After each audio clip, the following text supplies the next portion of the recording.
The legend of white snake episode 24। जैसा कि हमने पिछले एपिसोड में देखा कि माउंटेन किंग के मन में कीशाओ को लेकर प्यार जाग रहा था। उसे पता नहीं चल पा रहा था कि उसके साथ ऐसा हो क्यों रहा है।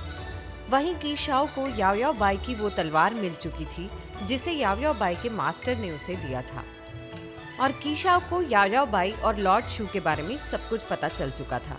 उसी वक्त वो ठानता है कि वो याओयाओ बाई को उसकी शक्तियां वापस दिलाकर ही रहेगा, और कीशाओ लॉर्ड शू पर हमला करने वहां पहुंच जाता है। तभी ऐसा करने से याओयाओ बाई उसे रोक लेती है, और फिर लॉर्ड शू याओयाओ बाई से उन दोनों की शादी के बारे में पूछता है, और याओयाओ बाई शादी के लिए राजी हो जाती है। और अब आगे इस एपिसोड की शुरुआत में हम माउंटेन किंग को देखते हैं, जो कि गुस्से से कीशाओ के पास जाती है और कहती है कि तुम यहाँ छिपकर क्यों बैठे हो? क्या तुम्हें लगता है कि तुम यहाँ छुपकर बैठोगे तो मुझसे बच जाओगे?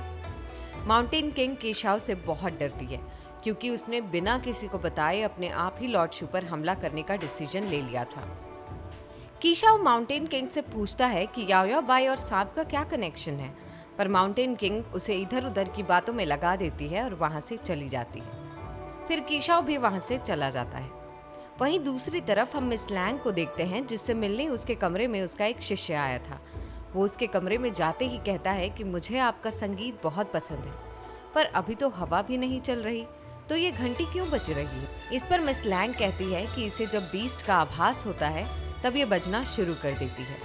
इस पर उसका शिष्य डर जाता है और पीछे हटने लगता है, जिस पर मिस लैंग कहती है कि डरो मत, मैं सिर्फ मजाक कर रही थी। कहो किस लिए यहाँ आए हो?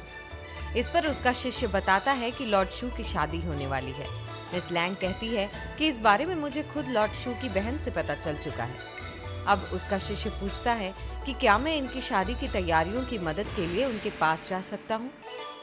मिस लैंग हामी भरते हुए कोई प्लान बनाने लगती है। वहीं दूसरी तरफ हम माउंट जिन मंदिर के बाहर याओयाओ बाई और माउंटेन किंग को देखते हैं। कीशाओ उनके पास आकर कहता है कि हम माउंटेन जिन मंदिर में होली प्रोग्राम कर रहे हैं, इसमें हमें आप लोगों की मदद की ज़रूरत है। वो किसी तरह उन्हें वहाँ से ले जाता है और उन दोनों के सामने एक छोटा सा बॉक्स खोलता है, जिसके अंदर कुछ चमकती पवित्र वस्तु होती है, जिसकी वजह से माउंटेन किंग और उसके साथ साथ याओयाओ बाई को भी तकलीफ होती है। इसे देखकर माउंटेन किंग कहती है कि ये आपके साथ क्यों है? कीशाओ कहता है कि मैंने इसे बदल दिया। तभी याओयाओ बाई का असली रूप सामने आता है कि वो एक सांप है। इस पर कीशाओ पूछता है कि आप वही सांप है ना जो उस लेटर के पास थी? याओयाओ बाई कहती है हाँ, मैं वही हूँ। इस पर कीशाओ फिर से पूछता है कि क्या लॉर्ड शू ये जानता है कि आप एक बीस्ट हो और आप अपने भाग्य को भी बदलने की कोशिश कर रही हो? ये बात सुनते ही याओयाओ बाई फौरन कहती है, क्या तुम्हें सिस्टर क्रेन ने सब कुछ बता दिया? हाँ, ये सच है कि मैं भाग्य को बदलना चाहती हूँ, क्योंकि आने वाले समय में बहुत सी ऐसी चीज़ें होने वाली हैं जिससे लॉर्ड शू को बहुत तकलीफ होगी। इसलिए मैं नियति से लड़ना चाहती हूँ और मैं लड़ूंगी, चाहे मुझे इसके लिए कुछ भी करना पड़े। और मैं आपसे विनती करती हूँ कि प्लीज़ आप ये सारी बातें लॉर्ड शू से छिपा कर रखें। अगले सीन में हम माउंटेन किंग को देखते हैं, जो कि कीशाओ से पूछती है कि मेरे पास आपके लिए एक प्रश्न है जिसका जवाब आपको ईमानदारी से देना होगा।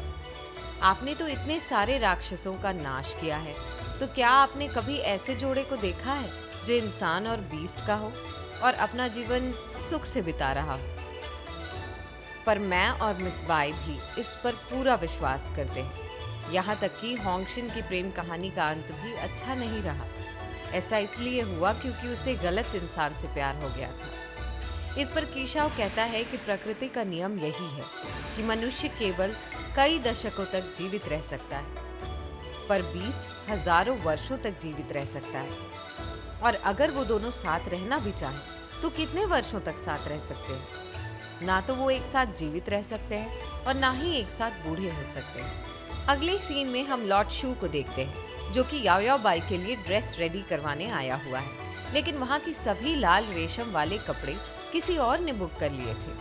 अब लॉर्ड शू उस दुकान वाले से उस इंसान का नाम पूछता है। इस पर वो दुकान वाला कहता है कि मिस सू, जो वैन हुआ ब्रॉथल की प्रोस्टिट्यूट है।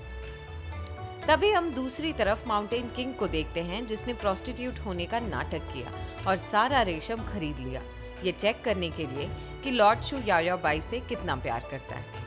तभी वहाँ लॉर्ड शू पहुँचता है और कहता है कि अब आप अपनी योजना बनाना बंद करें और मुझे रेशम सौंप दें। अगले सीन में एक लड़की लॉर्ड शू की बहन को अपने हाथों से रेशम से कपड़े बनाकर देती है, जिसे उसने अपने तंत्र मंत्र की मदद से बनाया होता है। वहीं दूसरी तरफ हम देखते हैं कि जहरीली मकड़ियों की संख्या कम होती जा रही है, जिसे चेक करने के लिए लॉर्ड शू के शिष्य को भेजा जाता है। वहीं दूसरी तरफ हम लॉर्ड शू को देखते हैं जो कि एक फल का पेड़ लगा रहा था। तभी वहाँ याओ बाई आ जाती है और उसे निहारते हुए कहती है कि मैं तुम्हें इसी तरह जिंदगी भर देखना चाहती हूँ। इस पर लॉर्ड शू कहता है कि मेरे जीवन में हमेशा अकेला रहना लिखा था, पर मुझे तुम मिल गई। अब तो मेरे लिए हर दिन खुशी का दिन है। याओ बाई कहती है, तुम चिंता मत करो, अब हम साथ हैं और हम साथ साथ बूढ़े होंगे।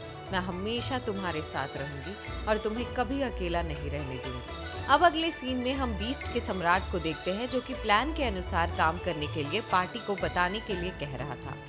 अगले सीन में हम मिस बाई को देखते हैं जो कि लॉर्ड शू को ढूंढ रही थी।